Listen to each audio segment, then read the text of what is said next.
అయ్యో మామయ్య గారు, ఇవాళ మీకేమైంది? జ్వరం ఏమైనా వచ్చిందా? నీకేం తెలియదు కూడలా.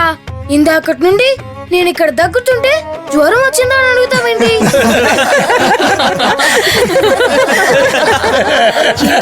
దగ్గుతున్నారేంటి అని అడగాలి. అలాగే అలాగే. మామయ్య గారు, మీరు మర్చిపోయినట్టున్నారు, మీరు ముసలివారు.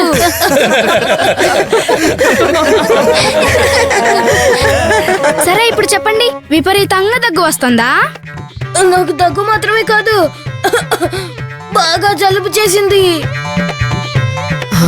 ఇంకా ఆయాసంగా కూడా ఉంది. ఆయాసంగా ఉందంటే ఎలా ఉంది? అదోలా ఉంది. అదోలా ఉందంటే అర్థమయ్యేలా చెప్పండి. అరే, నా కడుపులో ఇబ్బందిగా అనిపిస్తుంది.